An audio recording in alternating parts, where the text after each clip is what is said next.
Hello everyone, my name is Abhishek Gupta and I welcome you all on this edutech platform. So guys, आज की session में हम लोग बात करेंगे vehicle loans and personal loans के 10 इंपॉर्टेंट एमसीक्यूज के बारे में। But before that I just want to let you know guys कि भाई अब बहुत ही कम टाइम हमारे इस जेआईबी एग्जामिनेशन में रह गए। अब इस शॉर्ट ड्यूरेशन ऑफ टाइम के अंदर we need to have a proper strategy guys. Proper strategy से मेरा मतलब क्या है कि भाई जो previous year questions, most important topics और मोस्ट इंपॉर्टेंट एमसीक्यूज हैं, इनके बारे में हम लोगों को इन डेप्थ नॉलेज होनी चाहिए गाइज। तो अगर आप लोगों का भी यही कंसर्न है रिगार्डिंग योर जेआईबी एग्जामिनेशन, तो आप लोगों के इसी कंसर्न को रिजॉल्व किया जा रहा है with the help of E book, जो कि एडुटैप के द्वारा लॉन्च की जा रही है। अब इस ई बुक का लिंक आप लोगों को इस वीडियो के डिस्क्रिप्शन में मिल जाएगा, जहां से आप लोग previous year questions, most important topics और most important MCQs for each and every component of JIB examination के बारे में इन डेप्थ नॉलेज गैदर कर पाएंगे। So guys, have a look on this e book अगर आप लोग अपनी प्रेपरेशन को एक सही डायरेक्शन में लेकर के जाना चाहते हैं। मूविंग अहेड, अब हम लोग आते हैं आज के सेशन के एजेंडा के ऊपर। तो गाइज, सबसे पहला क्वेश्चन है आप लोगों के सामने, considering the elements aggressive marketing and seasonal campaigns under the combined pricing model, what is the most critical underlying factor for their success? So the campaigns must be funded entirely by the manufacturer to ensure high production value. The marketing messages must be consistent across all parties, and the promoted pricing or promotions must be executable at every level of chain, that is manufacturer, dealer and bank. Next is seasonal campaign should only be run during the end of the year holiday season to maximize the emotional spending. Option D is the dealer should handle all marketing independently to maintain the control over their local customer base. So what should be the right answer here? The right answer will be option number B, that is जो marketing message है वो consistent होना चाहिए सभी parties के बीच में। मतलब देखिए, व्हीकल लोन के बारे में जब भी हम लोग बात करते हैं तो व्हीकल लोन के केस में हम लोगों को जो है वो तीन पार्टीज इन्वॉल्व होती हुई देखने के लिए मिलती हैं, ठीक है, जिनमें सबसे पहले है हमारा फाइनेंसर, दूसरे हैं रिटेलर और third one is the manufacturer guys. तो ये तीन पार्टीज इन्वॉल्व रहती हैं। इन तीनों पार्टीज के कंबाइंड फैक्टर को ध्यान में रख के हम लोग जो है वो प्राइसिंग डिसाइड करते हैं। जब भी हम लोग व्हीकल लोन की प्राइसिंग को डिसाइड कर रहे होते हैं, उसको हम लोग क्या बोलते हैं, कंबाइंड प्राइसिंग मॉडल बोल देते हैं। अब यहाँ पे अगर हम लोग देखते हैं कि भी जो व्हीकल लोन है उनके केस में हम लोगों को सीजनल कैंपेन ज़्यादा रन होती हुई देखने के लिए मिलती हैं। मतलब जैसे दिवाली सीजन अभी चल रहा है, तो इस टाइम के ऊपर जो है वो बहुत ज़्यादा बैंक्स के द्वारा जो है वो हैविली एग्रेसिवली मार्केटिंग की जा रही होगी for the vehicle loans guys, ठीक है, क्योंकि इस टाइम के ऊपर लोग ज़्यादा से ज़्यादा व्हीकल्स भी परचेज करते हैं भाई, ठीक है। तो अब इसी के रिगार्डिंग ये क्वेश्चन फ्रेम किया गया है। तो अब देखिए, ऑप्शन बी सही क्यों हो जाएगा, क्योंकि ये जो तीनों पार्टीज हैं, इन तीनों को मार्केटिंग का मैसेज जो है वो कंसिस्टेंट होना चाहिए कि इन तीनों को किस तरह से जो है मार्केटिंग को ऑप्ट करना है अपने अपने एंड के ऊपर। जैसे जो प्रमोशंस की जाएंगी, those must be executable at every level of the chain. मतलब मैन्युफैक्चरर अगर जो है वो रिबेट ऑफर कर रहे हैं, तो रिटेलर को भी अपने कस्टमर्स को डिस्काउंट ऑफर करने। इसके अलावा बैंक को भी जो है वो बैंक रेट के अंदर रिडक्शन होनी चाहिए। बैंक रेट क्या होता है, शॉर्ट टर्म जब लोन लिया जाता है बैंक्स के द्वारा आरबीआई के थ्रू, तो उस जिस रेट ऑफ इंटरेस्ट के ऊपर लोन लिया जाता है उसको बोलते हैं बैंक रेट। तो अगर बैंक रेट कम होगा तो अल्टीमेटली मैन्युफैक्चर जो बैंक्स जो है वो कम रेट ऑफ इंटरेस्ट के ऊपर जो लोन ऑफर कर पाएंगे। इसी तरह से अगर जो रिटेलर है, अगर वो डिस्काउंट ऑफर करेंगे, तो ज़्यादा से ज़्यादा इंडिविजुअल कस्टमर्स जो है वो रिटेलर से अपने व्हीकल्स को जो है वो बाय करने के लिए जो है वो आगे आएंगे। इसी तरह से अगर मैन्युफैक्चरर रिबेट ऑफर करेंगे, तो जो डीलर्स हैं वो ज़्यादा से ज़्यादा व्हीकल्स को स्टॉक करने लग जाएंगे। तो तीनों के जो हम लोगों को देखने के लिए मिल रहा है कि भाई तीनों के कंबाइंड फैक्टर को जो है वो ध्यान में रख के हम लोग जो है वो कंबाइंड प्राइसिंग मॉडल का यूज करते हैं guys. So that is why option B will be the right one here. Next is, according to the features of auto loan, which of the following statements is or are correct? Borrowers are usually offered an initial moratorium period where they don't have to make any payments. The loan amount is disbursed directly to the borrower's personal account. For their convenience, the repayment tenure for the firm is generally shorter than the maximum tenure available to individuals for a new four-wheeler. Your options are 1 only, 3 only, 2 and 3, या फिर none of the above guys. So what should be the right answer here? The right answer will be option number B, that is 3 only. अब देखिए, पहली statement क्या बोल रही है कि भाई borrowers are usually offered an initial moratorium period। नहीं भाई, कोई भी moratorium period जो ऑफर नहीं किया जाता है, इसलिए ये स्टेटमेंट इनकरेक्ट है। The loan is disbursed directly to the borrower's personal bank account for the convenience। नहीं गाइस, जो हमारा लोन अमाउंट रहता है that is being disbursed directly to the dealer guys, ठीक है। हम लोग पर्सनल अकाउंट के अंदर जो है वो मतलब जो बोरोवर का पर्सनल बैंक अकाउंट है वहां पे उस अमाउंट को डिसबर्स नहीं करते हैं। तो ये स्टेटमेंट भी गलत हो गई। Third one is the repayment tenure for the firm is generally shorter than the maximum tenure available to individual for a new four wheeler guys. तो हम लोग देखते हैं कि भाई जो इंडिविजुअल है, जब उनके द्वारा न्यू फोर व्हीलर परचेज किया जाता है, तो उस जितने टाइम में उनको रीपेमेंट करनी है उसको रीपेमेंट टेन्योर बोल देंगे। तो जनरली वो 7 ईयर्स हम लोगों को देखने के लिए मिलता है, जबकि एक फर्म के केस में जो रीपेमेंट टेन्योर है वो हम लोगों को 5 ईयर्स देखने के लिए मिलता है। तो ये स्टेटमेंट बिल्कुल सही हो जाती है, इसीलिए option B will be the right one here. Next is consider the following statements about the general features of the auto loan. The interest rate and the processing fee are both at the discretion of the individual banks. There is no difference in the maximum repayment tenure for an individual and a corporate entity. The disbursement process involves paying the dealer directly and obtaining the invoice for the bank record. So which of the following statements given are the correct one? 1 and 2 only, 2 and 3 only, 1 and 3 only, 1, 2 and 3 guys. So what should be the right answer here? The right answer will be option number C. पहली statement क्या बोल रही है यहाँ पे कि भाई जो इंटरेस्ट रेट और जो प्रोसेसिंग फी है वो बैंक की डिस्क्रिप्शन पे रहते हैं, तो मतलब जो व्हीकल लोन के ऊपर रेट ऑफ इंटरेस्ट चार्ज किया जाएगा या फिर जो प्रोसेसिंग फी चार्ज की जाएगी कस्टमर से वो बैंक टू बैंक वेरी करेगी और बैंक अपने एंड के ऊपर उसको जो है डिसाइड कर सकते हैं। बिल्कुल सही स्टेटमेंट है। सेकंड स्टेटमेंट क्या बोल रही है? There is no difference in the maximum repayment tenure for an individual and a corporate entity. नहीं भाई, अभी हम लोगों ने देखा कि भाई कॉर्पोरेट एंटिटी और जो इंडिविजुअल्स हैं उनके केस में जो रीपेमेंट शेड्यूल रहता है वो अलग अलग देखने के लिए मिलता है। Next is the disbursement process involves paying the dealer directly and obtaining the bank invoice for the bank record.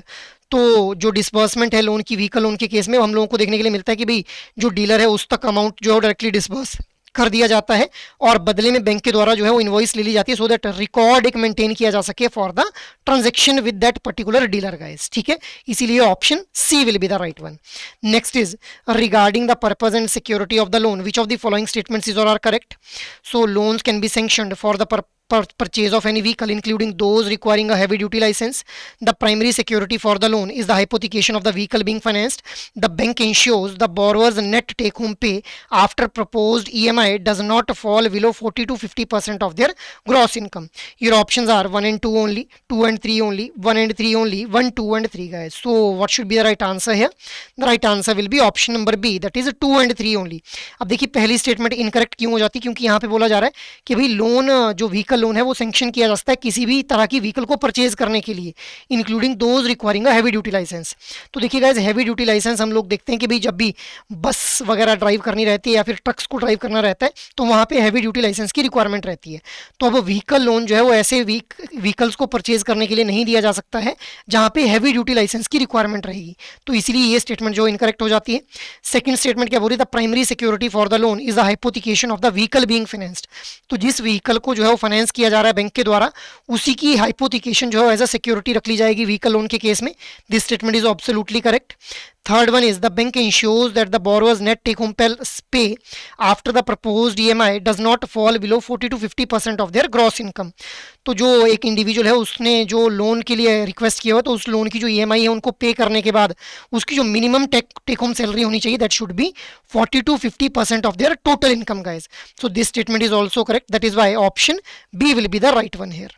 Moving ahead, next is public sector banks treats personal loans cautiously aggressively both A and B या फिर none of the above guys. अब देखिए personal loans हम लोगों को देखने के लिए मिलते हैं मोस्ट ऑफ द टाइम्स जो हमारे पर्सनल लोन्स होते हैं those are of unsecure nature. यहाँ पे जो है पर्सनल गारंटी के बेस पे ही हम लोगों को जो है वो देखने के लिए मिलता है कि भाई ये जो पर्सनल लोन्स हैं ये ग्रांट किए जाते हैं बैंक्स के द्वारा। अब जो पब्लिक सेक्टर बैंक्स हैं वो बहुत ही कॉशियसली डील करते हैं इनके अंदर, एग्रेसिवली या फिर दोनों कॉशियसली और एग्रेसिवली दोनों तरह से डील करते हैं या फिर none of the above guys. So what should be the right answer? The right answer will be option number A, that is cautiously. तो जो पब्लिक सेक्टर बैंक्स हैं वो बहुत ही कॉशियसली जो है वो इनमें डील करते हैं, मतलब काफ़ी ज़्यादा प्रिकॉशंस मेजर्स जो है वो लेने के बाद ही ये पर्सनल लोन्स को डिसबर्स करते हैं, जबकि जो प्राइवेट सेक्टर बैंक्स होते हैं उनके द्वारा बहुत ही एग्रेसिवली पर्सनल लोन्स को डिसबर्स किया जाता है guys. Next is the primary distinction between the two category of personal loan is the interest rate offered to the borrower, the employment status of the applicant, whether the loan is backed by a collateral or not, the maximum repayment tenure allowed guys. So what should be the right answer? पूछा जा रहा है कि भाई जो हमारा personal loan रहता है वहाँ पे दो कैटेगरी के हम लोगों को लोन्स देखने के लिए मिलते हैं, तो वो डिस्टिंक्शन किसके बेस पे होती है दो कैटेगरी ऑफ पर्सनल लोन्स के बीच में? What should be the right answer? The right answer will be option number C, कि भाई क्या जो पर्सनल लोन है क्या उसके अगेंस्ट किसी तरह का कोई कोलेटरल लिया जा रहा है या फिर नहीं लिया जा रहा है। अगर कोलेटरल लिया जा रहा है तो that will be a secured loan, उसको हम लोग क्या बोल देंगे? सिक्योर्ड पर्सनल लोन बोल देंगे। और अगर नहीं लिया जा रहा है तो उसको हम लोग क्या बोल देंगे? अनसिक्योर्ड पर्सनल लोन बोल देंगे गाइस, ठीक है। Moving ahead, a customer with a fixed monthly income applies for both a secured and unsecured loan from the same bank. The bank approves the large amount of the secured loan. What is the most probable underlying reason as inferred from this particular document guys? अब देखिए bank जो है वो जो secure loan है ज़्यादा amount को उसको अप्रूव कर दे रहा है, तो क्या रीज़न हो सकता है? The target group for the secure loan has a higher income bracket, the presence of collateral reduces the bank risk, allowing it to be more flexible with the repayment capacity and minimum take home amount constraint for the secured product. Processing charges are lower for the secured loan, freeing up more funds for the principal amount. The interest rate are lower for the secured loan, which automatically allows for a large loan amount for the same EMI. So what should be the right answer? The right answer will be option number B. क्योंकि देखिए secured loan के case में हम लोग जानते हैं कि भाई जब भी सिक्योर्ड लोन जो है वो ऑफर किया जाएगा in case of personal loan, तो बैंक जो कुछ ना कुछ कोलेट्रल एज ए सिक्योरिटी लेगा। तो जब भी सिक्योरिटी के तौर पे बैंक के द्वारा कुछ लिया गया है तो वहाँ पे बैंक फिर अपने रिस्क को जो है मिनिमाइज कर देगा, क्योंकि यहाँ पे हम लोग को देखने के लिए मिलेगा कि भाई इससे जो रीपेमेंट कैपेसिटी है उसके अंदर जो है वो एक ज़्यादा फ्लेक्सिबिलिटी ऑफर कर दी जाएगी और ये इंश्योर किया जाएगा कि भाई मिनिमम टेक होम सैलरी जो है एक इंडिविजुअल ले पाए अपनी इस पर्सनल लोन की जो रीपेमेंट है उसको करने के बाद गाइस। तो इसीलिए option B will be the right one here. Next is the term hypothecation charge on asset in the security context most likely mean. तो hypothecation charge on asset का मतलब क्या है? The bank takes physical possession of the asset until the loan is repaid. The borrower retains possession of the asset, but the bank has the legal charge over them as a security. The asset are sold immediately and proceeds are used to reduce the loan amount. The borrower's income is directly charged to repay the loan. What should be the right answer here? The right answer will be option number B. तो hypothecation का मतलब क्या है कि जैसे मान लो आप कोई टू व्हीलर जो है परचेज कर रहे हैं, ठीक है। अब ये टू व्हीलर आप लोगों ने परचेज किया, तो इस टू व्हीलर को जब आप लोगों ने परचेज किया तो लोन इसके लिए लेना पड़ा। अब एज अ सिक्योरिटी आप लोगों ने क्या किया, इस टू व्हीलर के डॉक्यूमेंट्स बैंक के पास रख दिए कि भाई जब तक मैं रीपेमेंट नहीं कर देता तब तक आप डॉक्यूमेंट्स रखिए, जैसे ही मैं रीपेमेंट कर दूंगा लोन अमाउंट की तो मेरे डॉक्यूमेंट्स आप लोग मुझे वापस कर देना, और अगर मैं डिफॉल्ट होता हूँ तो इस टू व्हीलर का पोजेशन फिर आप लोग जो है वो ले सकते हैं। So this is hypothecation charge on the asset guys. Vehicle loan के केस में ये पर्टिकुलर जो है वो हाइपोथिकेशन हम लोगों को यूज होता है वो देखने के लिए मिलता है as a security guys. Next is an NRI based in USA wishes to purchase a car in India for their family to use. What is a mandatory requirement for their loan application to be eligible? They must provide proof of their higher income other than the resident Indian. They must apply jointly with a close resident relative. They must transfer the full loan amount to the India first. They must be a salaried employee, not a self-employed guys. So what should be the right answer? Right answer will be option number B कि भाई उनको अगर एक NRI को जो है वो India में अगर कोई कार बाय करनी है तो उनको जो लोन के लिए अप्लाई करना है that loan should be applied jointly with a close resident relative of India guys. ऐसा रिलेटिव जो कि इंडिया का रेजिडेंट है उसके साथ ज्वाइंट जो है वो एप्लीकेशन इनको फाइल करनी पड़ेगी लोन के लिए, तभी जो है वो लोन प्रोवाइड किया जाएगा guys. That is why option B will be the right one here. Next is the eligibility list of the vehicle loans include self employed individuals and proprietary concerns. What is the key difference between these two borrowers types? A self-employed individual operates a business in their own name while a proprietary concern is a separate legal entity. There is no difference, the terms are used interchangeably. A self-employed individual is a person while the proprietary concern is a type of business owned by one individual. Option D क्या बोल रहा है? Self-employed individuals are not eligible for the loans but proprietary concerns are. So what should be right answer? Right answer will be option number B. तो self-employed individual का मतलब क्या है कि भाई एक इंडिविजुअल है वो सेल्फ एम्प्लॉयड इंडिविजुअल एक यहाँ पे किसको रिप्रेजेंट किया जा रहा है? एक पर्सन को रिप्रेजेंट किया जा रहा है, जबकि जो प्रोप्राइटरी कंसर्न है that is being a business which is run by one individual. एक सिंगल इंडिविजुअल के द्वारा जो बिजनेस रन किया जाता है उसको बोलते हैं प्रोप्राइटरी कंसर्न गाइज, ठीक है। So option B will be the right one here. So guys that is all for today session. Apart from this अगर आप लोगों को किसी भी तरह की गाइडेंस चाहिए रिगार्डिंग योर JIIB एग्जामिनेशन तो आप लोग जो है वो एडुटैप की वेबसाइट के ऊपर विजिट कर सकते हैं, जहाँ पे जाते ही आप लोगों को कोर्सेज नाम के टैब के ऊपर क्लिक कर लेना। अब यहाँ पे जाते ही JIIB कोर्सेज के ऊपर आप लोगों को क्लिक करना है।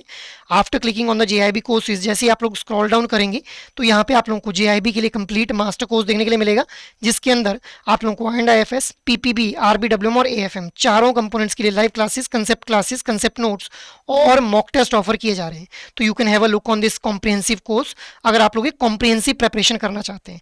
बट अगर आप लोग चाह रहे हैं कि शॉर्ट ड्यूरेशन ऑफ टाइम में प्रेपरेशन करनी है तो you can opt this super crash course, जहाँ पे चारों कंपोनेंट्स के लिए live class classes, concept note, solved PYQs, chapter wise mock test और फुल लेंथ मॉक टेस्ट आप लोगों को ऑफर किए जा रहे हैं गाइस।